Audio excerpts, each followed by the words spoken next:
So welcome to our Bitcoin Austria Meetup.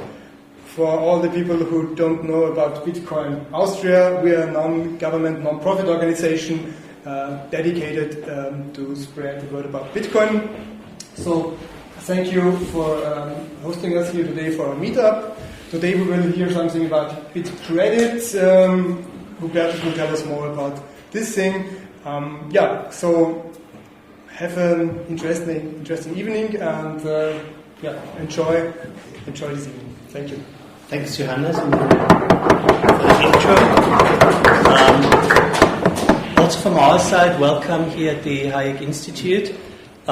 It's really a pleasure because, as Johannes already said, there's a big overlap between Austrian economics, Bitcoin, and particularly Hayek. Since we're here at the Hayek Institute, I think Hayek's denationalization of money has been widely recognized to have sparked much of what's going on now, even though some of things may be misunderstood, which we will discuss today.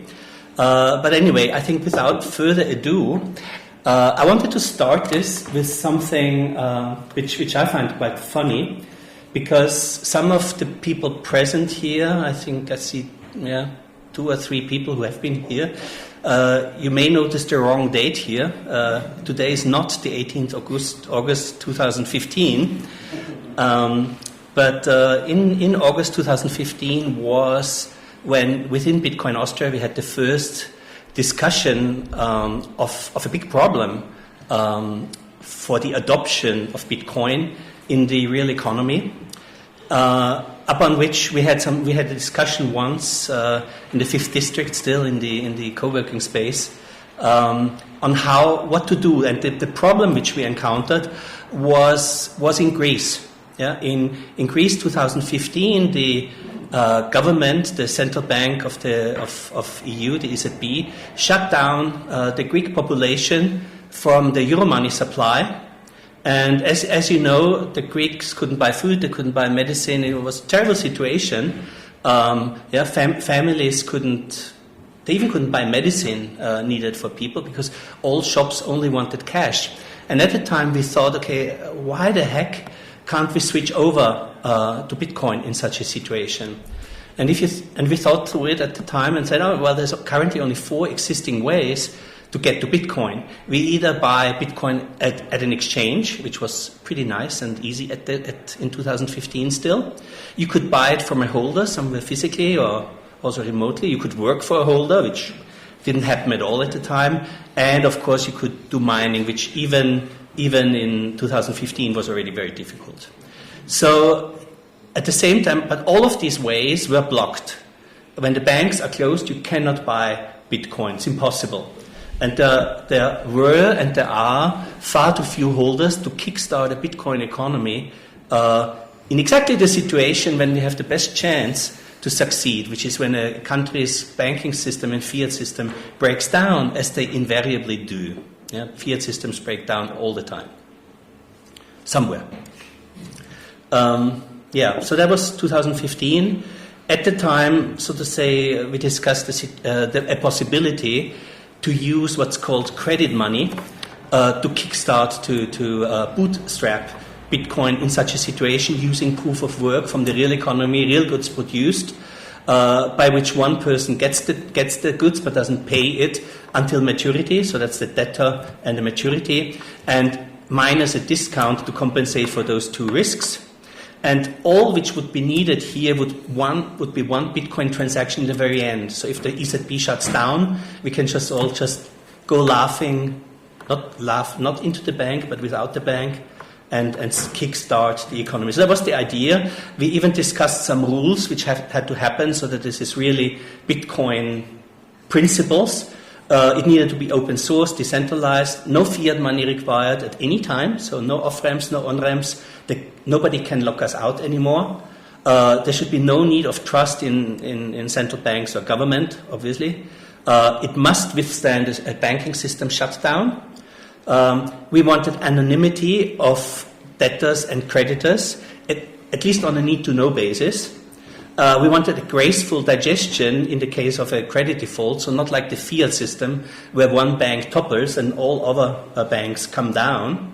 we wanted some enforceability of the credit in the current legal system, and we wanted obviously no banking license requirement, because once you have a license requirement, you're captured and they will shut you down at some stage. That's the experience which we have so far. Anybody who is captured in our system gets shut down by the powers to be. Yeah, anyway, so it was a long presentation, but we said let's build that. And so now 10 years later, there was an eight-year gap, but 2 years ago I met Mikita here at the Institute during a talk about money, and we discussed it and said, okay, so let's just build it, kind of. And we did. And let me also introduce Mario, who is, so to say, a super developer on Rust, and who also plays a role in today's demonstration of Bitcredit Protocol. And so this is the alpha phase status report. So Bitcredit is now in alpha phase, functioning in various releases at the moment. Currently, just so you know what's going on, we're moving everything onto Nostr as a, so to say, unbreakable, unstoppable transmission protocol, and we're moving everything onto a so-called PWA, a progressive web application, which means no App Store can shut us out. So anybody just needs to run a URL and can start it immediately. Yeah. So let's do that now. Yeah. Mm-hmm. So if you want to participate later, we will chuck some of the first new credit satoshis into the room afterwards. Whoever is fast enough to catch them with a QR code. So all you need is to enter this URL, wallet.minibuild.tech. Note we're avoiding words like money, bank, credit. So this is just a technology thing. And before we do that, you have to suffer through a demonstration of how this all works. Actually, it's not really suffer, it's an absolute pleasure. So, before we go to the nasty stuff, that's it. So let's start the demonstration, the live demonstration. So this is actual software working live here. Yeah, so let's hope everything goes well. There's a couple of dramatis personae here. We have a mint here. It's called Mikita Mint. He's a wildcat. Wildcat is sort of a derogatory word for an unlicensed bank. Unlicensed is a very bad word. I don't use unlicensed. So we decided in one Austrian Economics salon recently that we call it non-state captured, non-politically captured bank. Yeah? You like private? I like non-politically captured. Yeah, but it is private. So that's our mint. Say again? I just want to show that I use app from phone.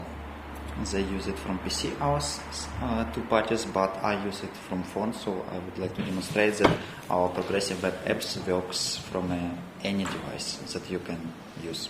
Yeah, any device, anywhere. So this is Mikita's phone here in the meetup. Mm-hmm. So you can see what's happening on his phone at the same time. There's no central server, nothing which can be shut down. Yeah, it's just software. You put it on somewhere and you spin it up in a couple of minutes.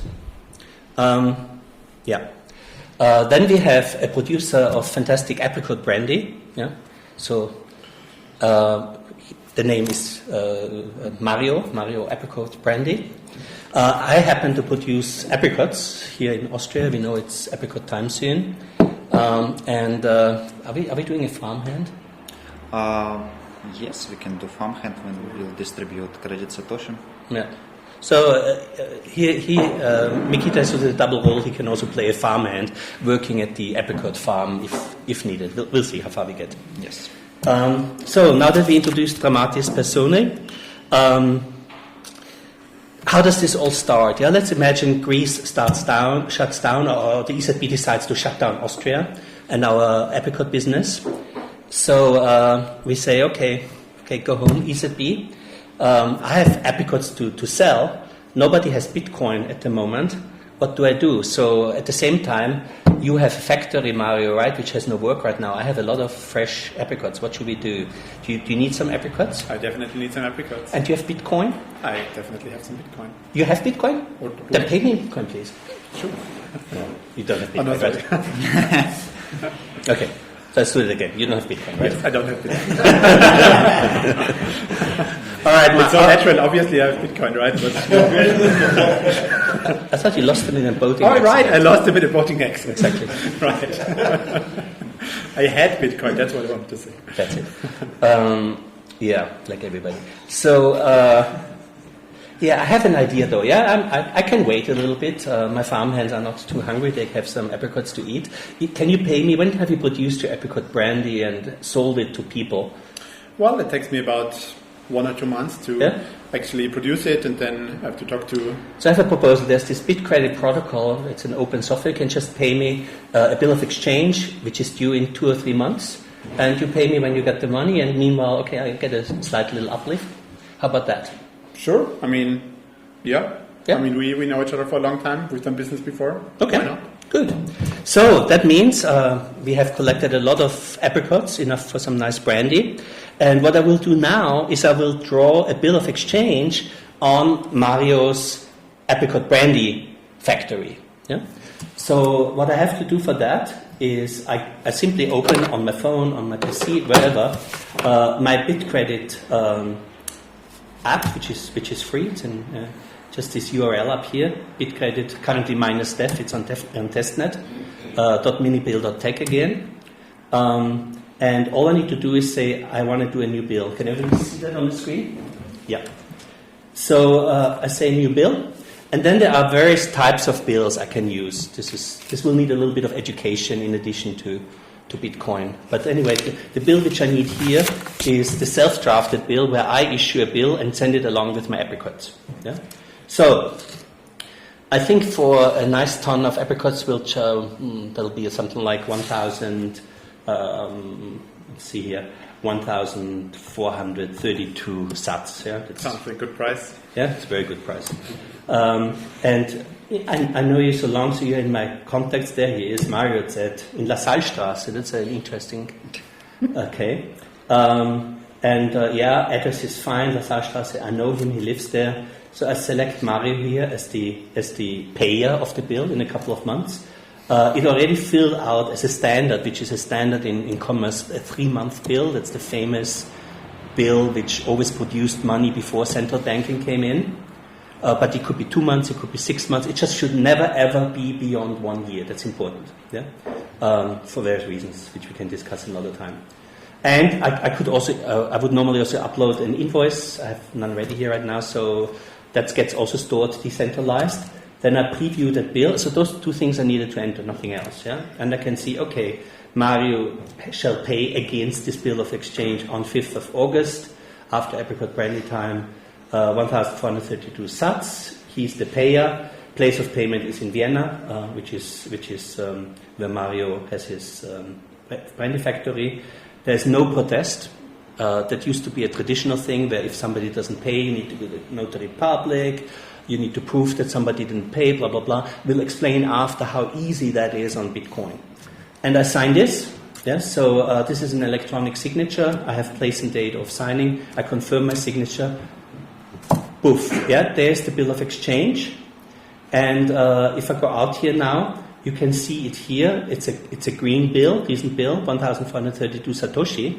And if we now take a quick look at the screen of Mario, which is this one. So this is the brandy factory and this is the mint. So brandy factory right now has a bill to pay 1,430. Excuse me, you have to tell us because I can't see your phone, right? Yeah. So in my app, the demo gods are with us, so that's good. And we immediately got the bill from Hubertus over the Nostra network. I can look at it here, so all of the data seems fine. And yeah, so the difference here is that on my screen, I know it's a little bit small, maybe I can make it a little bigger. You see that the number is in red because I owe that amount, and Hubertus is this duty amount, so it's green on the screen. Yeah, so this is the bill is issued. Was easy, right? So the next important thing is this bill currently has only my signature as the issuer. Since Mario is supposed to pay, he has to sign. So before my truck gives him the 2 tons of apricots, he has to accept the bill, which means that I go into that bill right now. Let me go here. I pick the bill and I request to accept. Again, I have to sign that, because if a bill is not accepted within 2 days, essentially, I have the right to ask for immediate payment. Yeah? Somebody has to ask to the right to ask for immediate payment from me if I pass this bill on in payment of something. Excuse me. Yeah? Does that make sense? Good. So anyway, I just requested Mario, the benefactor, to accept. So the status of the bill changed to pending acceptance. And if you look at Mario's screen, it changed here as well. So now I know that I also got a notification, and so now. And you received the apricots, right? Yes. So they are fantastic as usual, premium quality, and I will accept the bill. Yeah. So, and you can see that it's accepted. I can also see that it's accepted. Yeah. So everything is fine now. I can relax. I know that if Mario doesn't pay in 3 months, not only does he have my apricots to work with, and he has a fantastic factory to make very valuable apricot brandy, if really something goes really bad, I have an absolute right to go to the court anywhere in the world, based on the 1930 Bill of Exchange Convention, to claim the money from anybody who owes something on a Bill of Exchange, and get pretty much an immediate title with no contradiction. Yeah, because that was important, because that's how money worked before fiat money. This is just a little bit more modern. So now we can essentially wait. But I have a bill now, and I mean, I would like a little bit of Bitcoin, and at the same time I know that this mint here has a lot of Bitcoin always hanging around with nothing to do.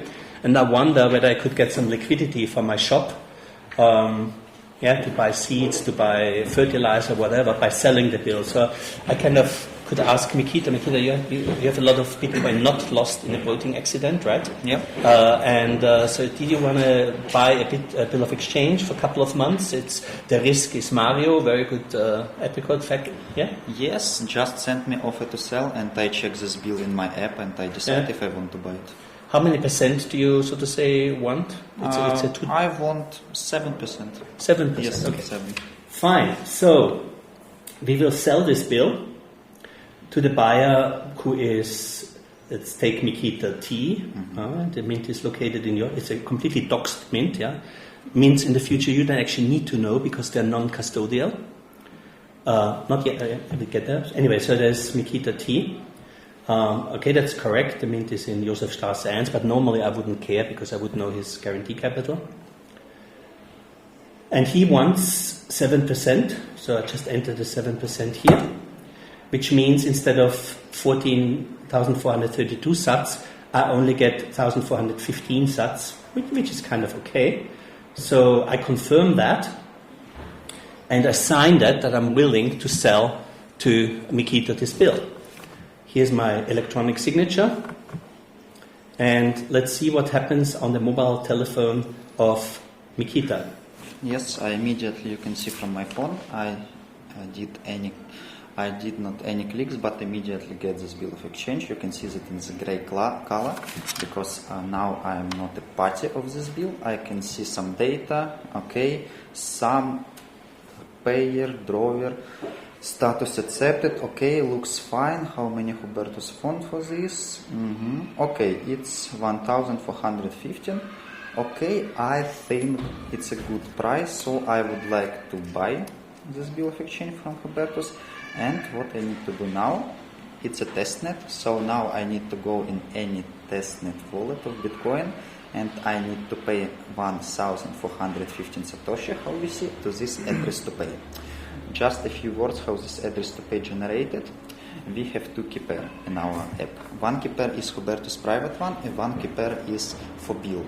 So we use option of Bitcoin keys, that if you concatenate together private key and public key, in the result to this concatenated public key, you can get access only by this concatenated private key. In this way, yes, bill key I have, Mario have, Hubertus has, But this address to pay is concatenated from Hubertus public key plus BIP public key. In this case, Hubertus then show you private key to get access to this address, and only Hubertus has this address, has this private key, because only Hubertus has his own private key that concatenated with Bill private key. In this way, nobody can steal this money from Hubertus. Okay, maybe a little bit shorter. Yep. Do you all remember still the speech of Johnny 2 or 3 years back about Schnorr signatures? Yeah, so that's what we are doing. We're combining the two public keys, the public key of the bill with the public key of the person who's allowed to spend, which is me. And then it's an address which only I can spend because only I have my secret key. And even though everybody has the secret key of the bill, they can't do anything with it. Yeah? Mm-hmm. So somebody has to pay now. Yes, correct? I don't have testnet wallet here, so I would like to ask my, in this case, worker Mario to pay. I will send him this address in Telegram. That's where my confusion came from, if I have Bitcoin. It's a nice hat just for you. And amount is... Mario never takes testnet Satoshi on his boats. Yes, 1415. So Mario, can you please pay this amount, this price? And it's a little bit small, this address, but if everybody want, he can, Toby, can you please check if address in my similar to this?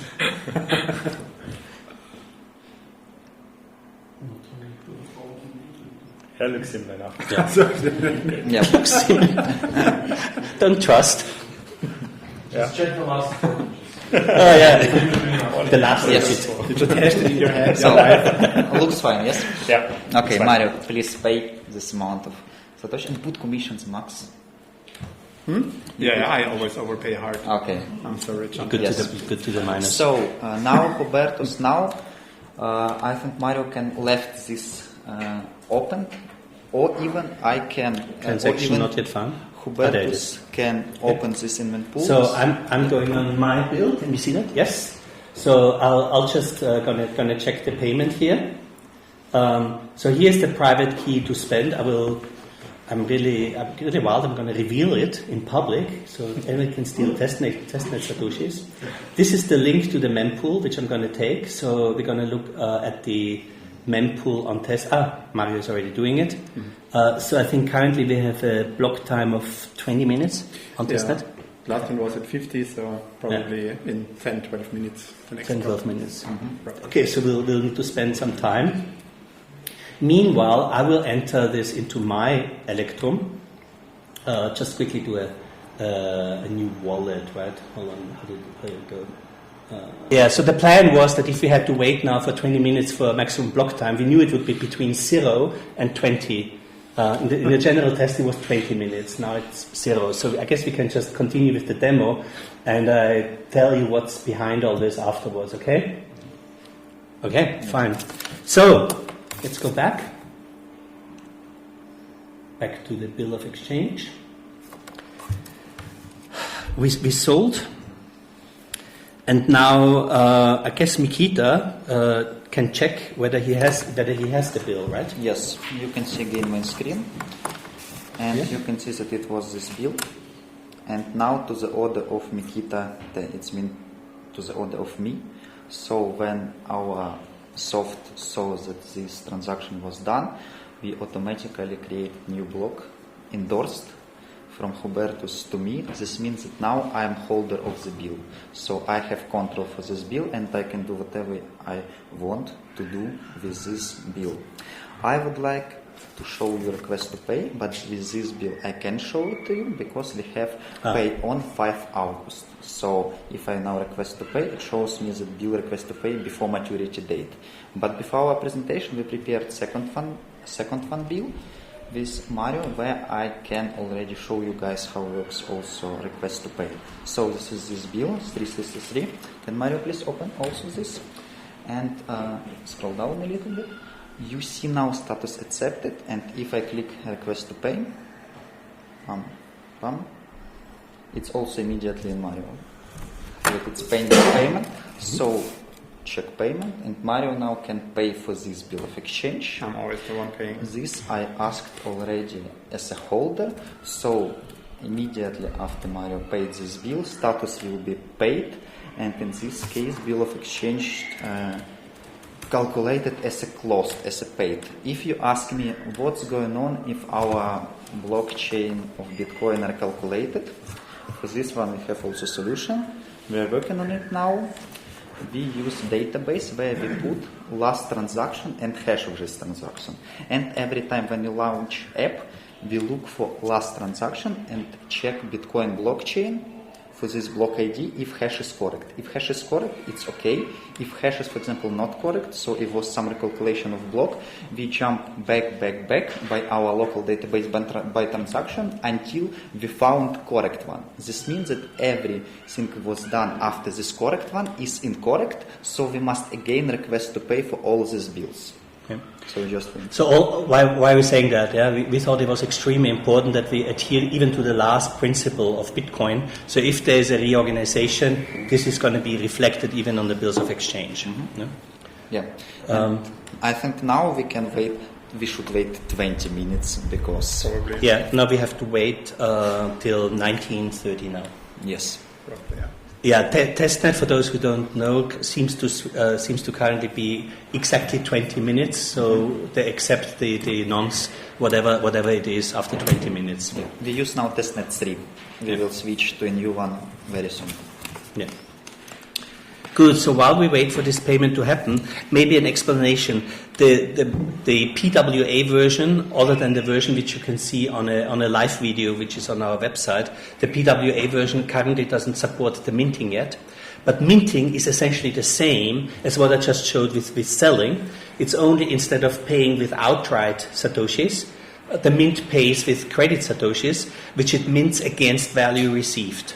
Yeah, so against a bill which has an invoice attached, which proves that goods go into the channel, into the real economy. If that's true, then the mint will pay with credit satoshis. And we can't demonstrate, but we have a wallet here from the 0.2 version where this was already working. I think minting will be up when again, Nikita? Minting will be again this month. Okay. In 2 weeks, our developer will. It's always 2 weeks. No, it's real 2 weeks. It's real 2 weeks. Now, because we used Moksha in the past, Moksha is the first implementation of eCash from Cashew, but Moksha already not contributed.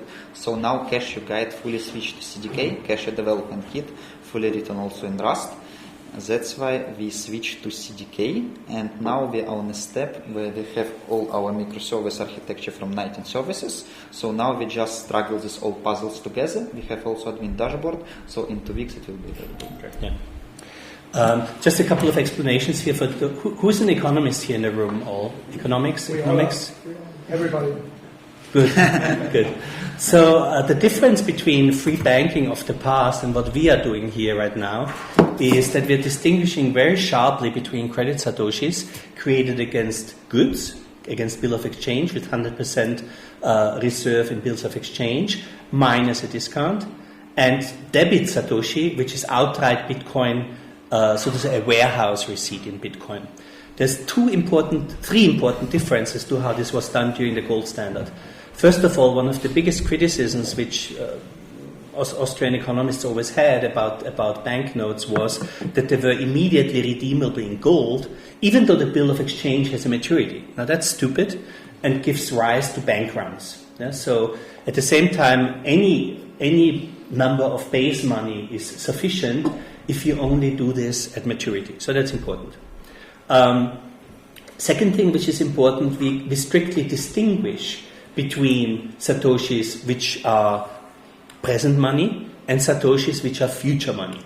That's important. Normally they will exchange 1-to-1 into debit satoshi, but if shenanigans going on, then so to say there may be for some time a slight difference which should disappear extremely fast. Yeah. So anyway, afterwards I'll send some satoshi here into the room. The important thing is debit satoshis interconnect with Lightning and they interconnect with Bitcoin main chain. credit satoshis have to wait till the maturity of the bill. So, and as I said, we're going to send some around afterwards. So everybody has downloaded the wallet. Has anybody not opened the wallet on his phone yet? Is everybody ready for when we should? Okay, good. So let's have a little bit of words while we wait for the testnet to do something. So what has changed since 2015? Bitcoin has changed. I remember when we discussed this in 2015. Yeah, we discussed banking. Harry, you were there, right? Banking. We discussed IOUs, and it was kind of a normal word. But somewhere in the years when I was absent from Bitcoin, this changed, and I mean rightly so. Yeah, banking has been completely captured by the state. I can't tell you how difficult it is these days to just open a bank account, particularly if you have the name Bit in your company name or in your Vereinsname. And IOUs have a very bad rap in Bitcoin, also for good reasons. But what's missing is nuance. So I'll give you this nuance first of all. First, one step back. Yeah, we will have some discussion, which was planned, I think, Togo, about store of value versus medium of exchange. Yeah. My personal opinion is if Bitcoin just remains store of value for a few people who hold Bitcoin, it won't be doing those things which we all imagined it would do in 2015. You know, that it could, so to say, save the world against inflation because the fiat central banks can't inflate money. Well, as long as we just have Bitcoin as a store of value, we're kind of safe. But the rest of the world, the economy and the normies, they all still suffer with the same problems. Yeah? Bitcoin's around, and still we had the inflation crisis recently. There'll be new inflation crisis now that they start to print this 1 trillion euros in the EZB for building bridges and weapons, as they say. I don't know how the two go together, but anyway. We can't get rid of boom-bust cycles. We can't get rid of asset price bubbles, crazy stock prices, which are not meaningful anymore, as Tiago can probably tell us from his analytics software. And essentially, the central banks can keep on stealing productivity by essentially inflating it away. And the social consequences, I think we all, as Bitcoiners, know. We know that for our kids, houses are absolutely unaffordable unless they are lucky enough to inherit one from their parents. Work gets you nowhere, regardless whether you work a whole life. And you kind of feel powerless because you can't do anything against that. If Lagarde decides to print another 1 trillion euros, like she did, yeah, nothing we can do. Yeah, even the democratic principles are not working. So young people today actually have a sense, many of them, that there's absolutely no future for them. So that's the social fallout of the fiat system. And so just by a few people who kind of understand it, hodling Bitcoin, if they don't lose it, it doesn't change anything. So that explained why is the difference. It says free banking, free banks were something completely different to central banks. And in the future, by the way, we won't even need proper banks anymore. Hayek already said that in a new system, banks won't look like they did in the past. And what we just built doesn't look anything like a bank. I'll show you after. So central banks are government controlled. Essentially, the political class determines what's going on. You get politicians to head them. Yeah? A new party comes to power, you get a new national bank governor, independent. Yeah? It's a monopoly, and it essentially is central bankers which meddle Soviet central planner style with a supposed market economy. Free banks are privately owned. They are owned by business people who just want one thing. They want to make profit in an organized way, in competition, so nobody can abuse it. And it's a free market, yes, which means there is no artificial manipulation of interest rates and thereby boom-bust cycles, asset price bubbles, Betongold, yeah, housed by real estate as an escape from inflation, which completely messes up the housing market. Also, IOUs. IOUs have a bad rap because they are the basis for fiat money. That's true, but they don't need to be. Yeah? There is also normal IOUs, the commercial ones, which are backed by real goods which are entering the production and supply chain, which must be sold before they're spoiled. Yeah? If I can't sell my apricots in the next week too, I lose a year's work. Yeah, so I'm actually quite happy if Mario pays me with a bill of exchange, because he can work with it and he can bridge the time till it's there. And as I said, this can happen even when the banking system shuts down. So next time Lagarde does something we don't like, we have an option. Fiat money is irredeemable. If you go to the central bank and say, oh, here's 10 euros, please, I want to redeem this, they say, oh yes, here you have 10 euros. Yeah? That's not how it works. Redeemable means you present an instrument of value and you get gold or Bitcoin. You get Bitcoin against an IOU which represents Bitcoin, which is debit Satoshi, and you get Bitcoin when the bill of exchange matures against credit Satoshi, 1-to-1. That's called redeemability, but it's a different type of redeemability than in the past, because in the past, even the credit banknotes, which were indistinguishable from normal banknotes, were to be redeemed against gold. 1 second. We'll come to the important point of limitation. Yeah, the central bank can issue unlimited money. Yeah, politicians want money, they print bonds. Central bank, Uschi gives some pussy to Christine, and she gets the next €1 billion. You saw the photo, right? Anyway, there is. It's a centralized monopoly, and whereas credit money is issued decentralized by any business which needs to move goods before it spoils. And all the goods spoil. Yeah? Apricots spoil, flour spoils, corn spoils, grain spoils, fashion spoils, even computers spoil. Next year they're worth already less. Yeah, now we're doing this a little bit workshop-wise now, because you don't actually know all the answers of what's important to know about this. First question is, why do we have money? Yeah? It's the most saleable good. Yeah, exactly. And why else? Give me a couple of reasons. It keeps my value, keeps my time. It should keep your time, keep your wealth. Yeah. Thanks, Tobo. Yeah, Arthur just said to trade, yes. To value different goods against how much they are valued. Yeah, as a value standard and everything, yeah. So, in my opinion, and so to say that's also the opinion of the Austrian school, Mises wrote it all the time, all of us wrote it, the medium of exchange function is the primary function of money, yeah. It serves to keep trade flowing, to keep goods moving, and everything else is derived from it, yeah. Of course, it has to be stable in value, because if it doesn't, it's a very bad medium of exchange. Yeah? And only by that, it's also a good standard of account, unit of account. If it is a good money. So, it's not an investment; it's for purchasing. Next. So why is Bitcoin not used much in the real economy? Yeah, we have lots of hodlers, lots of individuals. And I was at adopting Bitcoin in El Salvador, so the country where Bitcoin was and is legal tender. Yeah, that's important to know. Even if it's a very funny definition of legal tender, but it was a good trick by Bukele. So even there, we had a conference of 3,000 Bitcoiners present, and this time there were a lot of local people, more than in the year before.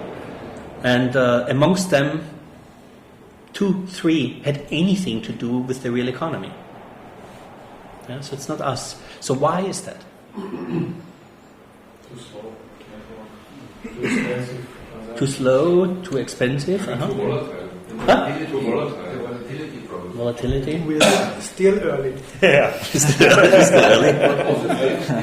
So people think in future will be higher, so they don't spend. They keep it rather than spend because it will go higher. So Bitcoiners are self-selected. Those who think that Bitcoin has not found its level yet. Yes. I think this is for people who use Bitcoin as a store of value. They don't want to sell it for a price today if they can reach a higher price tomorrow. But people who use it as a store of exchange, they probably are not educated enough to use it in a daily life. They don't have access to internet, for example, or don't have mobile or whatever. I don't know. I mean, not here in Europe or in America, but in other parts of the world. Yeah. They don't have access to the necessary infrastructure, probably. Yeah. What I heard in El Salvador, so that's the main reason given to me, was that people are just piss poor in reality. So very few can do what, very poor, yeah. So very few can do what we do, which means to say save and invest it, which is not what you should do in the money, but invest it in. Privilege to have the problem how to spend, how to. It's a first world problem, and it does not apply to. So, but yeah, you said volatility, right? Yeah. Yeah. So I have a question. For the store of value, isn't the store of value precondition to become a medium of exchange, which means that we are actually in the phase where Bitcoin is searching for its value, and the acceptance as a medium of exchange is the next step. Am I getting this right, or is this? Yeah, it's a very good simile. Yeah? It used to be called tâtonnement. Yeah, comes from Walras. Means I'm trying to find one's value. Yeah. Obviously complicated by the fact that Christine is printing money all the time, which makes this a little bit. Yeah, that's exactly it. But the other thing, which is a little bit misunderstood, it doesn't happen by itself that it becomes money. That's at least my opinion. And so to say, that's what in 2015 we discussed what's necessary so that it can become a currency, not just a money. And we have to be very careful when we read Mises. Mises wrote Theory of Money and Credit, for instance, in 2012. Yeah, so you are actually before the Federal Reserve. And so the understanding of what is money and what is currency was a very different one. Today we were using all these terms very vaguely and very interchangeably. Wasn't always so. Anyway, what's your name? Oliver. So Oliver brought up volatility. In fact, that's what we hear all the time from businesses. Volatility. Yeah, there's on Stacker News. There's a new the highest rated or highest zapped Stacker News of this week was a video done in Venezuela of a guy who got 100,000 satoshis to interview some 10 merchants about why they don't want to adopt Bitcoin, why they use USDT instead. And it was always volatility, like Oliver just told us. And there is, so to say, this narrative that it will stop by itself, yeah? Which since 2015, I know, or I suspected, let's say, and it's been confirmed since then, no, it can't. And we can see that the absolute volatility, yeah, has remained stable here at the 2.6 mark. And fiat money against each other is somewhere down here. Yeah, so it's way lower. It has to be so. It's simplest economic theory. If you have something with a fixed supply, Bitcoin, and a changing demand, which changes all the time. You know, Bukele makes Bitcoin legal tender in 2021. We see a peak in 2021. Something stupid happens. China, lots of fundamental things influence the value and the demand of Bitcoin. ETFs come, change demand. So of course it moves, and it still moves, and it must move. It goes, I think. Yeah, it's like you have a moving wall and you have an unyielding force. Yeah? It's simple, and it doesn't change. But the volatility is now lower than. No. Why? Look, it's absolutely. Look at it. How is this calculated? This is the volatility from 60 to 90 days, which is the usual duration of a commercial bill of exchange, which is the typical time which goods are in the production and supply chain. Yeah? And the volatility in difference of value between two 60-day periods is given here. One is for 60 days, one is for 90 days. I see a tendency that it goes down. Not really. So the volatility of volatility has gotten better. But the volatility itself has been pretty much smack at this level of 2. Compared to what? To gold? To in fiat? Apricots? In fiat. To dollars? To dollars, yeah. Yeah, you measure these types of volatilities to the currently most stable thing, which is dollars. But this is a fair point, because euro is volatile and dollar is volatile. If we compare euro with dollar, or if we compare euro with Japanese yen, the question is, because it's the legal tender, we don't care, because if we receive in euros and we spend in euros, we don't care as much we care about inflation, which is kind of can be a downstream problem, for instance, for volatility. But the problem with Bitcoin is not being the legal tender. I'm forced to convert to another currency, and now I'm constantly exposed to that volatility, which in euros we are not. Yeah. But if we received people from the people that I know from the United Nations that are receiving dollars, and now suddenly dollars are worthless, lower. Yeah. Now they are firing people because they receive the same amount of dollars, but when they convert to euros, they cannot afford the same amount of people working for them. So I think the problem is this constant interface with the transaction. Yeah, yeah, and particularly for businesses, because businesses come in all kinds of sizes and all sizes of margins.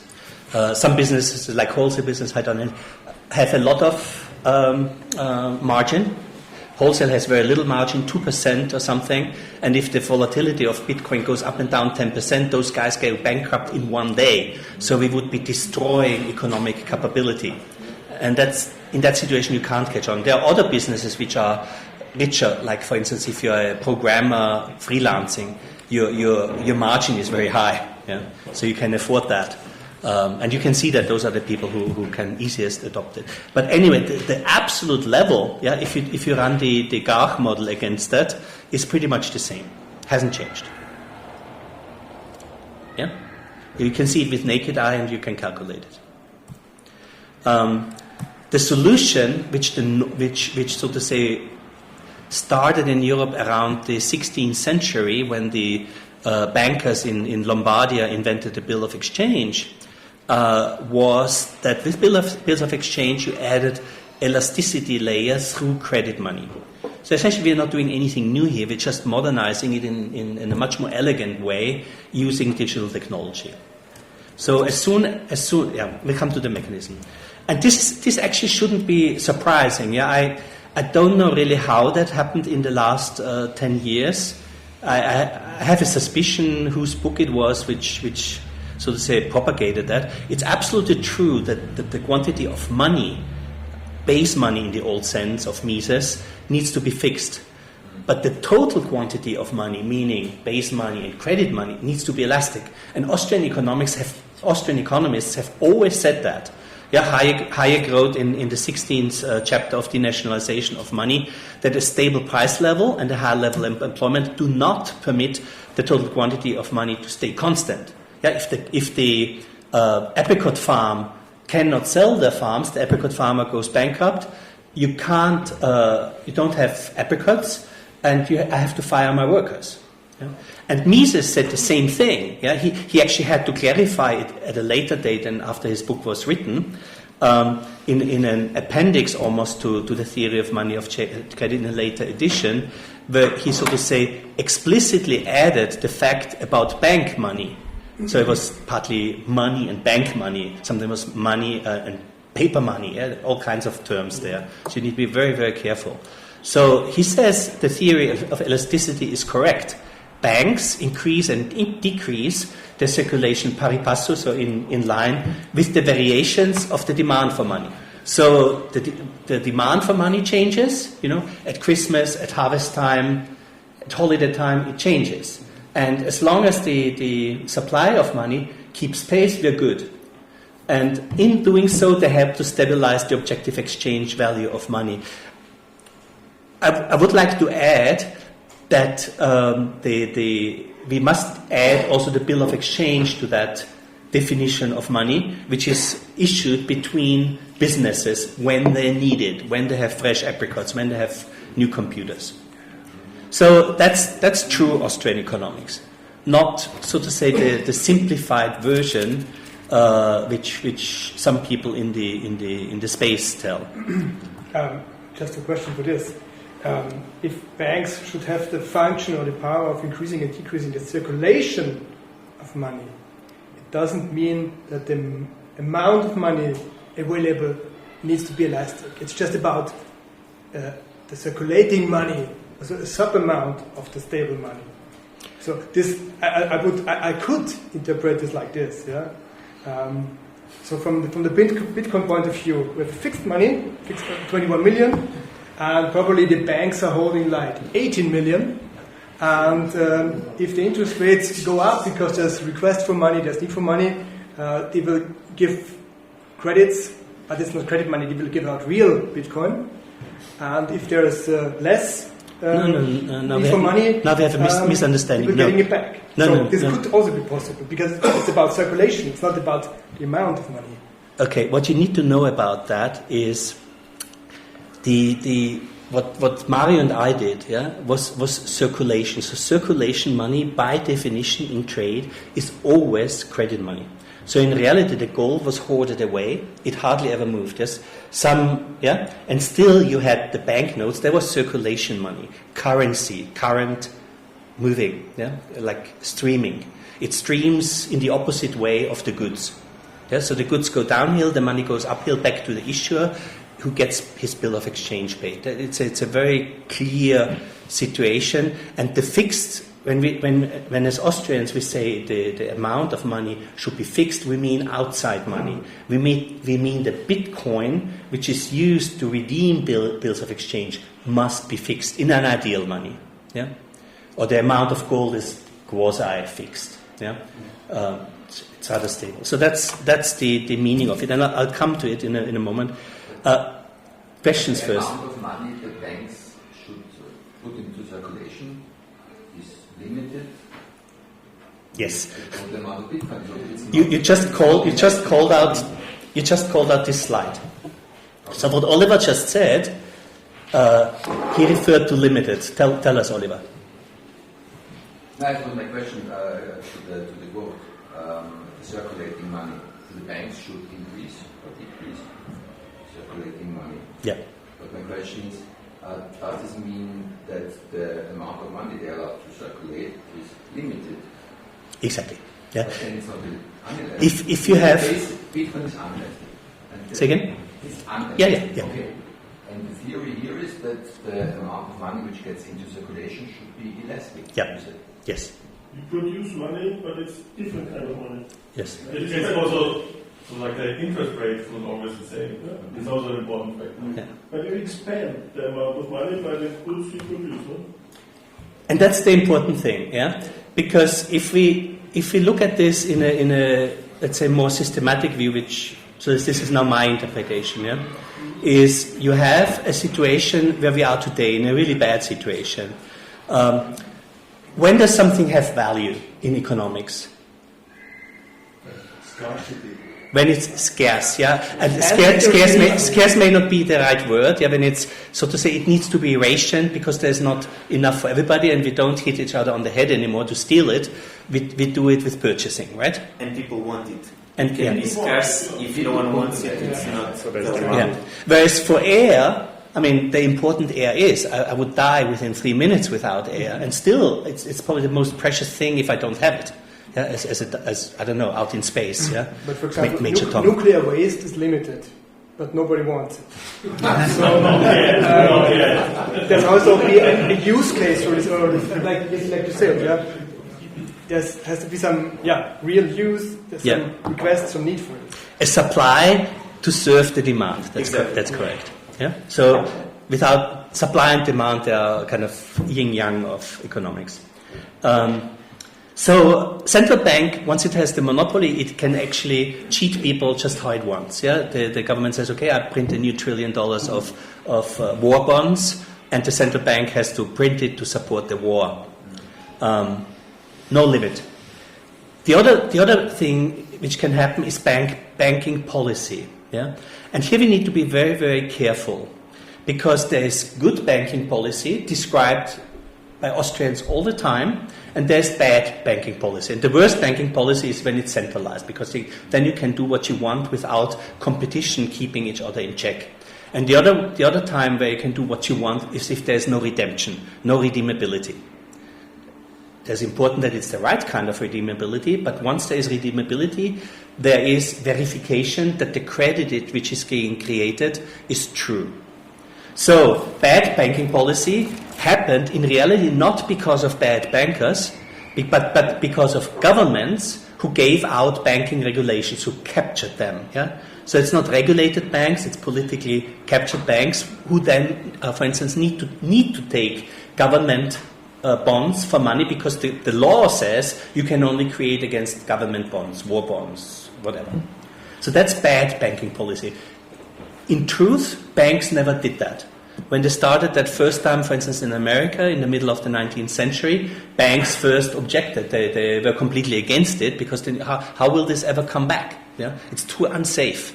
Yeah? How long will the war last? Will we win it? So that's bad.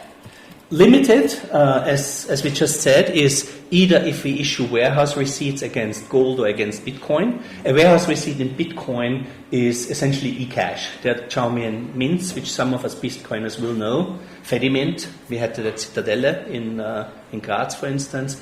Now Cashew, obviously, is the best free package. And the other one is to mint against decentralized issued credit through so-called mints. On Bitcoin, it's mints because we don't need banking in the old style. In the old days, it was discount banking, whereby initially the banks could create their own money. In Scotland, they still do that. But very soon, the law said, oh, no, you can only take money which was produced by our central bank.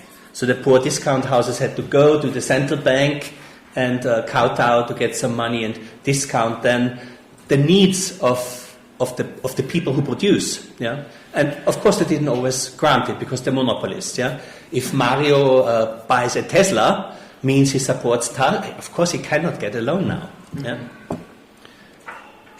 No Tesla, huh? No. Good. Not anymore. Yeah. So the limitation, and so if we issue credit, it's very important that in the future, Bitcredit means, which means Bitcoin-denominated credit money, only mint Bitcoin against goods which enter the production and supply chain, and redeem it when those products go to the consumers. So when people drink apricot brandy or any good cocktail having apricot brandy, like a Singapore Sling. So say again? You destroy the overflow basically afterwards. Yeah? You burn it, yes. You burn it, yes. Yeah. In the old days, that would have been stupid because the banknote comes in, a new bill of exchange comes in. They just hand out the banknote. They don't understand that economically, at the moment the banknote came back to the bank, it was effectively burned because they wanted to save the 2 cents to print a new banknote. But with tokens, we don't care. We just destroy them. Like with taxes, most people still think that I pay my taxes and then when the government pays me back, it's with the same type of money. But effectively, when you pay taxes, you're destroying money, and when the government spends money, it's printing the money. Yeah, that's by the way the only thing the modern money theorists have right. But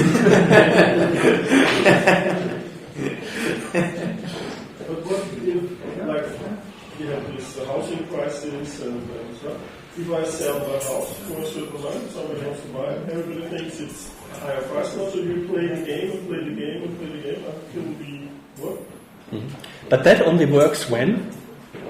Somebody wants it, my house. Okay, but when only do you have the money to do that? In the limited system? The limited system is also the house, because it's only one house in Vienna, or there are 1,000 houses, and I have 10 million people want to live there. So the price is rising. No, you can't issue credit money against a house sale because you want to buy it yourself. You're already the ultimate consumer, so you wouldn't pass a sound money rule of a mint, at least not of a Bitcredit mint. But so if the guy who wants to buy my house doesn't have the money, he cannot do this like you were describing it with the... He would need to borrow either base money or credit money. Proper credit money, limited credit money. That's very important. This is limited, this kind of money. Correct. That's one of these options you had when you were minting the money at the beginning. Yeah, yeah. So how do you limit it? How do we limit it? Well, if you have the money, if you've saved the money to buy your house, you have it. Or you need to go around for a loan. Now, in the future, loans will be much more available because the credit money which serves the production and supply is actually quite a lot. Mises reports for 1835 in the UK, in Lancaster, that the amount of gold in the Lancashire before the Bank of England existed was 20 times higher. 20 times higher than the amount of gold in circulation. So 20 times bill of exchange, 1 time gold. And Jevons reports something similar from 1870. So it's 20 times the money, for example, 21 million? With the economy of 1800s. Today, we don't know. And Bitcoin is much better than gold. It moves much faster. You can move it in 10 minutes. But we expand it quite a bit, no? I mean, 20 times is not nothing. It's just quite a bit which you expand. Yeah.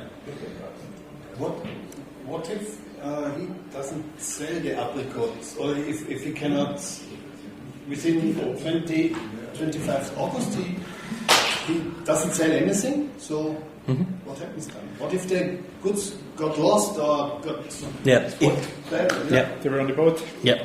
In that case, the mint has to recover it, which means there's a very special court case in place where I go to the court and say, I have a bill of exchange.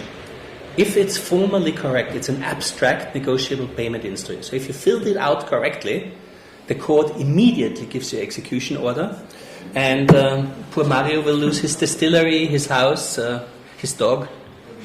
Already lost my boat, right? Okay, so it's not within the 7% risk.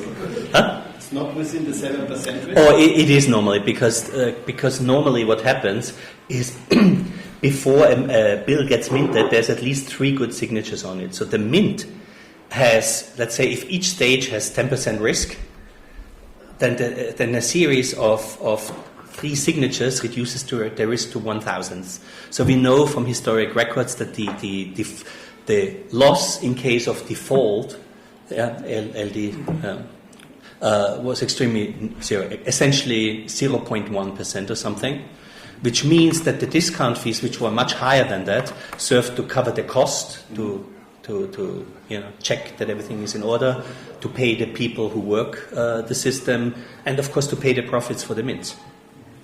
Yeah. Explaining on what Johannes just said before. So what is the nature of credit money as opposed to base money? Base money is always there. Bitcoin is there. Yeah, we may lose it in a burning excel, or we may lose a hard drive somewhere in a garbage dump, but essentially it's there.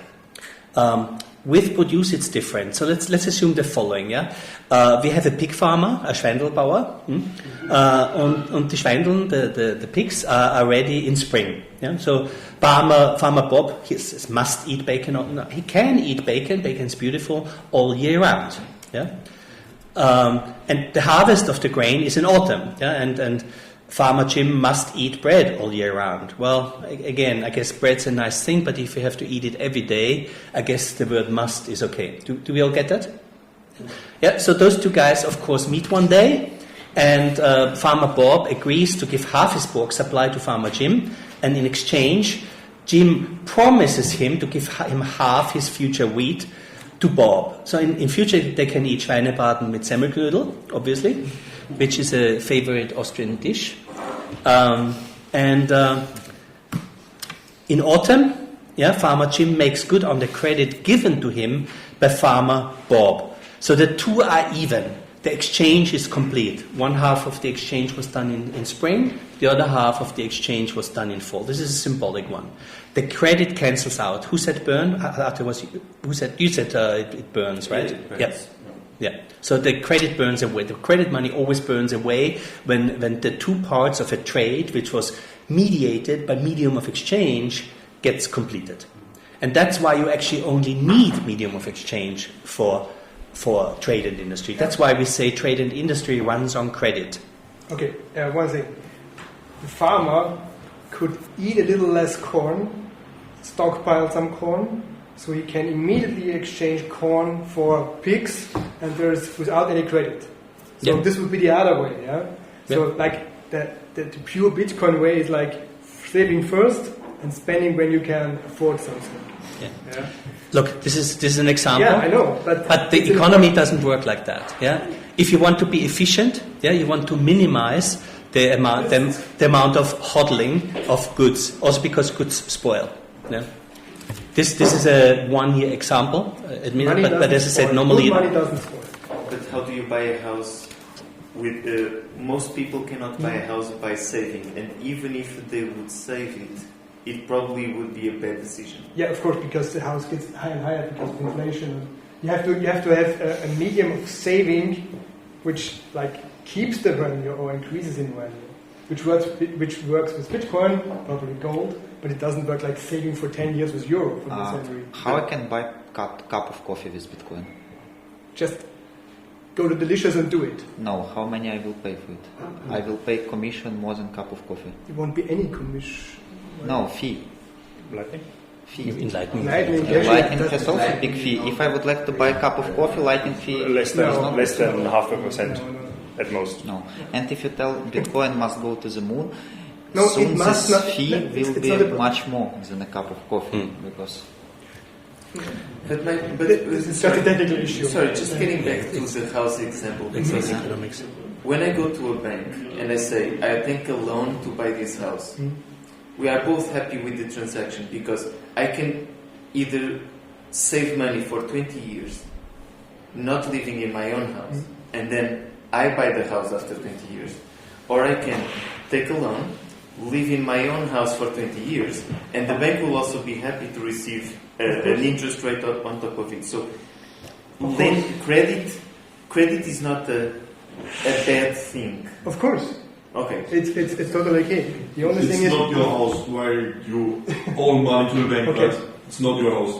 Just to get that straight. You don't own the house as long as you owe money to the bank. The bank will take your house if you then pay them the money. So it's not your house. Well, if I don't pay for the house, yes. The house is gone. It's not your house.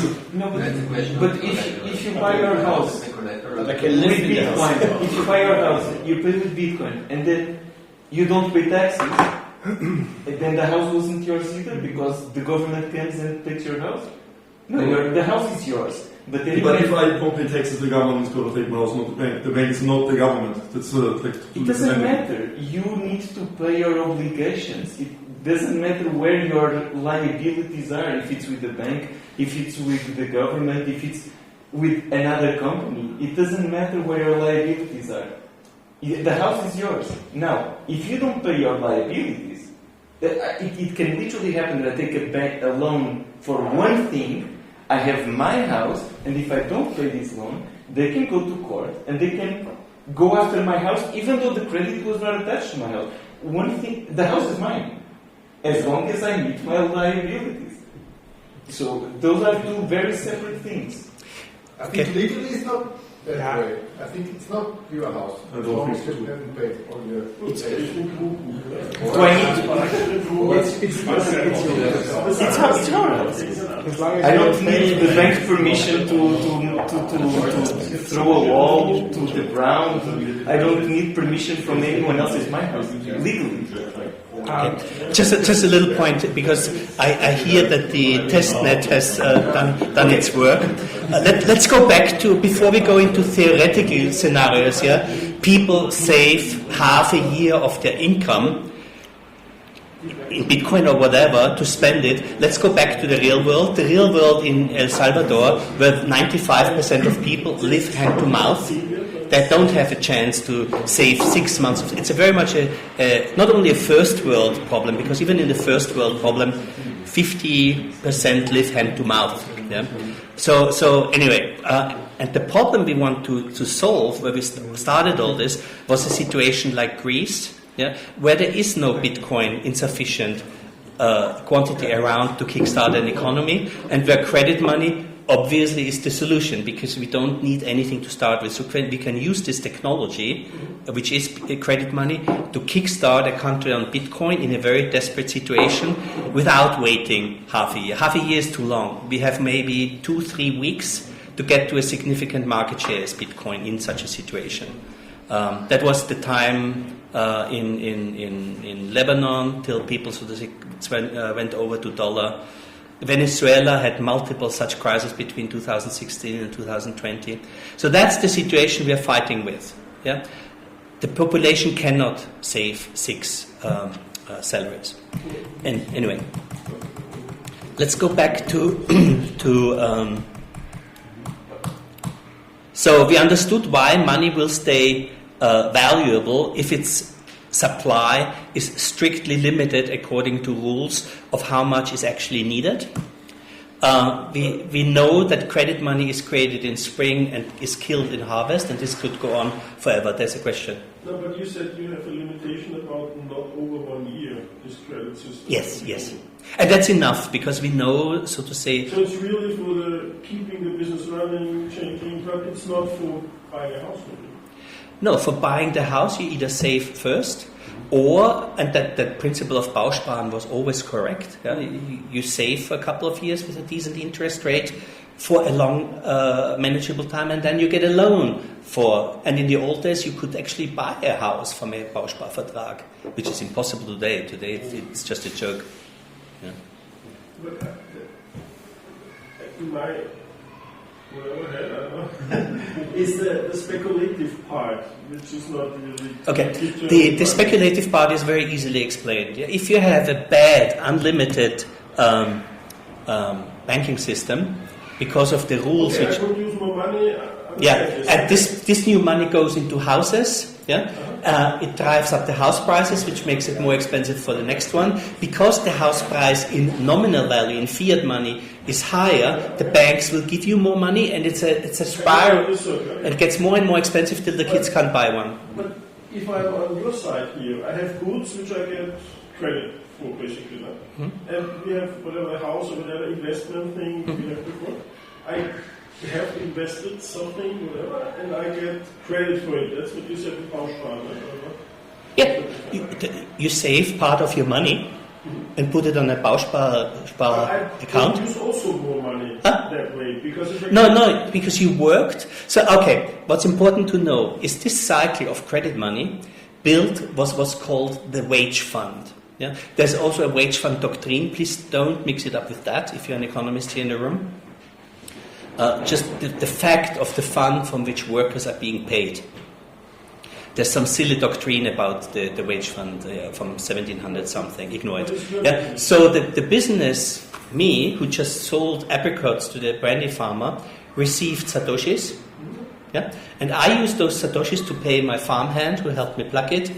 And I retain a profit. So I can save a certain percentage of that. That we call real savings. Yeah? And put it on a bank account for the bank to give a loan with. That's how it always worked till 1913. Yeah? And it worked very well. People could buy a house with 3 years' salary, essentially, at the time.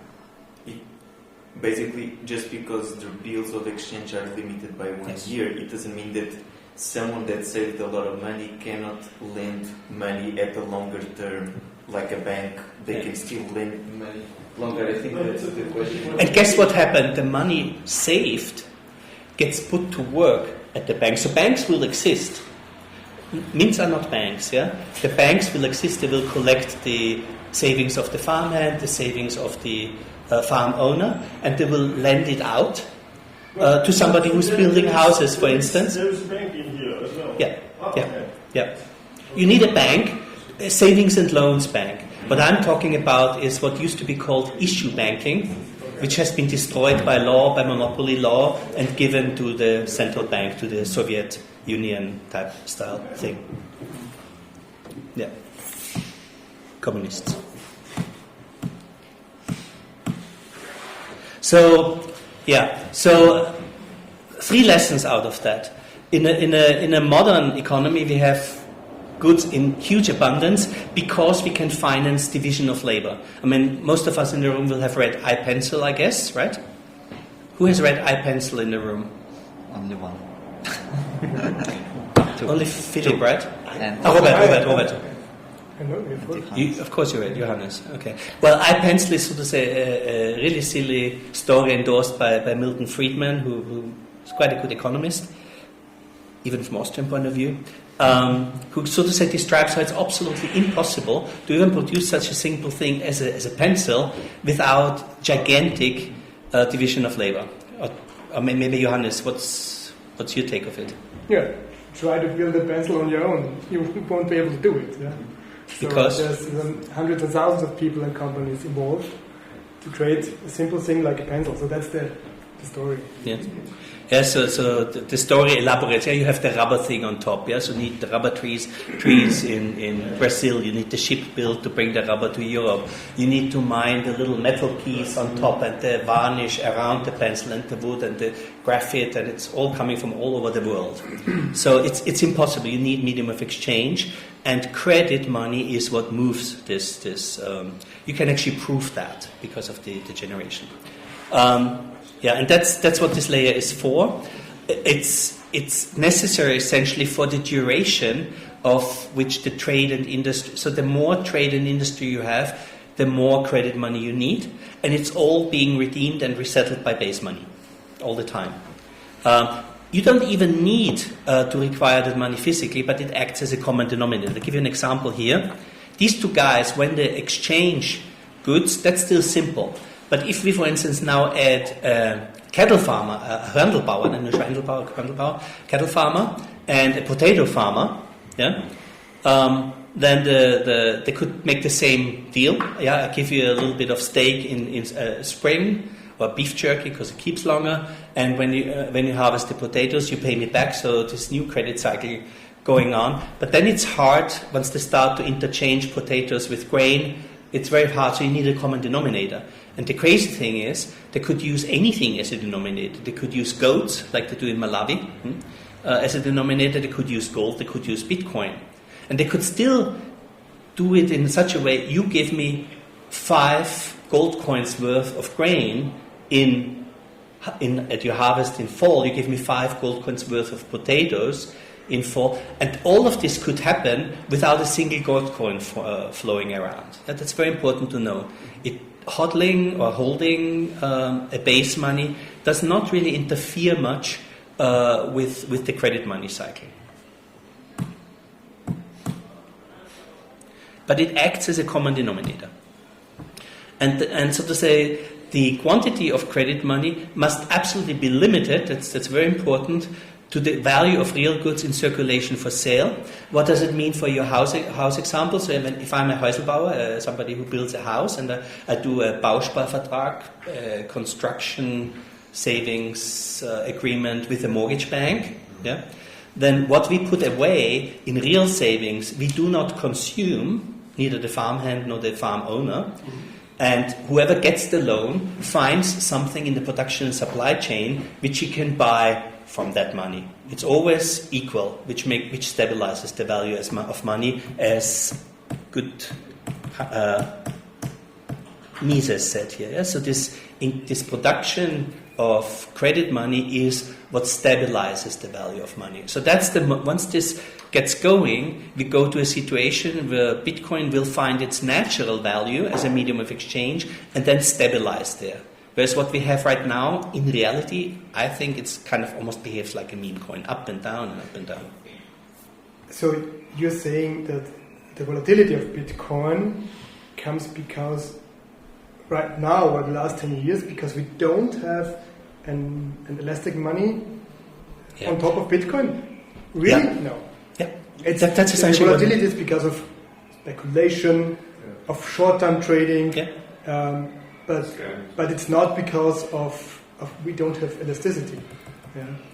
But the gold price, I think that the gold price was very stable where you had credit money on top of gold. Yes. And the gold, you could argue everything that you're arguing about Bitcoin, I think that you could argue the same for gold.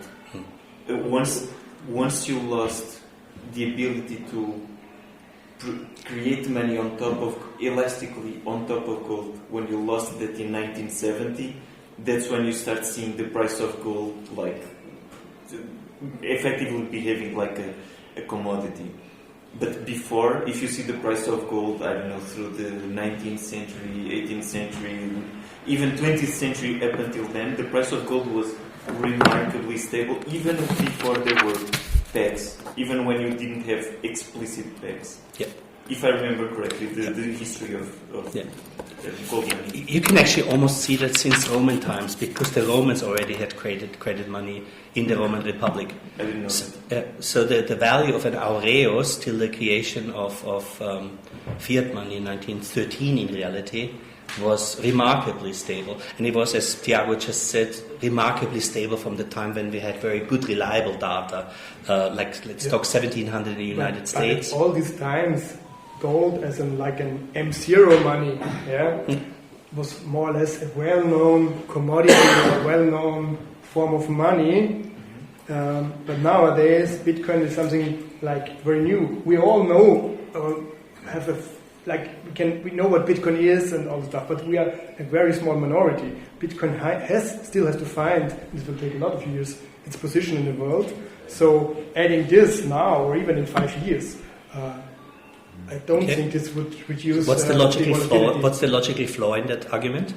Well, I would argue that gold is so old, and once they stopped having credit money on top of gold, the price of gold started to behave also as volatile as Bitcoin. It behaved again as exactly. Like if I see the volatility of gold, it's quite high. Yeah. Even nowadays, it's very similar to Bitcoin now. Once you stop having elasticity on top of it, the price of gold started to behave like this as well. Yeah. Isn't it because of of removing the elasticity, or because of decoupling gold and fiat money, which is backed by just nothing, and they can do whatever they want? It's the same thing. Yeah, it's the same thing. We just said the same thing. It is the same thing. When you say stop having credit money was normal money. So the currency is credit money, was always credit money. Yeah, but it was nominated in pound gold or whatever.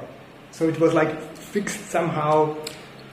Not always. It depends on the currency. I know what you're saying, Yeah. but what you also need to know, and so this is matter of serious research, is not only was the price of, let's say, $20 defined as 1 ounce gold coin, I haven't done with me, often I do, it was also the purchasing power of the purchasing power of that gold coin remained remarkably stable, just improving, not because of change in the value of money, but in the productivity of producing goods that improved during the industrial, railways and things. So the purchasing power also was stable. It was not just So what Tiago just said, obviously the same thought. The age itself has not really anything to do with it, because once they stopped that in 1913, gold immediately started again to behave like a commodity.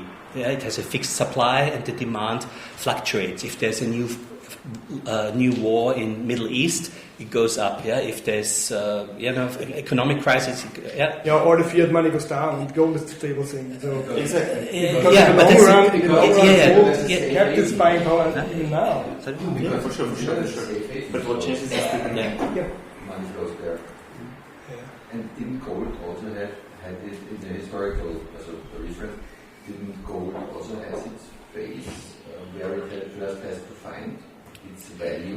Very People say, okay, this is something valuable. Very good question. I don't know that. Yeah. No, it's a very good question Oliver just asked, because there were kind of two phases of gold, two type of search phases where gold tried to find its money. Tâtonnement, just like we have in Bitcoin. The first phase was really before antiquity, before Roman Republic, where gold came from nowhere, and we all know these stories of King Midas who made everything into gold. Before that, the cow was money, the bull, which is why there's so many bull pictures in Greece, and Minotaur, we know all these stories. So gold found its value through a lot of deflation, which also caused the problem of deflation, which is that debt gets more expensive, which means people got into debt slavery. That's why at some stage they had to have these jubilees where they essentially had to forgive the debt, otherwise the economy wouldn't have worked anymore. Crazy situation. And then we had the modern phases of where gold tried to find its value. Typically that happened after wars, when governments forced the banks to stop the redeemability and print nominal money to fund their wars. Yeah, that happened all the time, and you can really see that, for instance, in what Tiago first referred to, the New England, the American history during Civil War and during the War of Independence. Whenever that happened, the value of money fell, the purchasing price of money fell because they produced too much of it. And we had recoveries of the gold value once the war stopped and they went back to the gold standard. And the crazy thing is, it always pretty much came back to the same level of purchasing power, which means there is a natural level if of value if you use a base money correctly as a base money, but it is the institutional level, the banks on top, which actually produce the stability by having the breathing credit money layer adapt to the demand. Yeah? Should we interrupt for a moment to say just show the remainder of the presentation? Would that be okay for you guys? Yeah. I hand over back to the Mint, I think.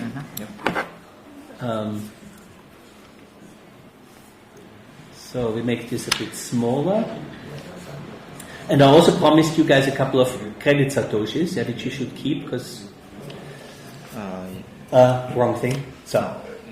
Can you do my screen big? Right. Click on it. Yeah. Okay. So let's return my app. Updated. Was this bill? I think yes. Status paid. Check payment. Success. Link to mempool. 10 confirmations. Okay. Let's just take this money. So private key to spend. I copy paste it. I can't. Can you speak a little bit louder? Yes. Sorry. So you can see that bill is paid, and you can see this private key to spend. I would like to restore this private key in wallet. So I send it now to Mario. Mario, can you please restore this key in your Electrum, because I don't have Electrum? Yes, this one. Sure. You have to create a new one. Yes. Next. Import. Now go to password. And let's show to Toby. Check. Private key in my screen and private key here.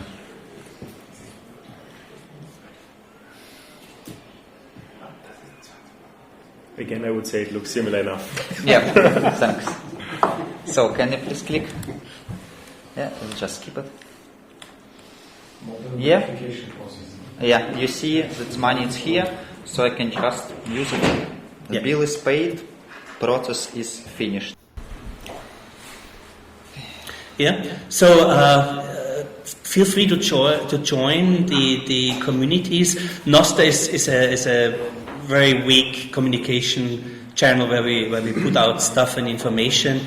If you want to listen in a little bit more closer, join our Telegram.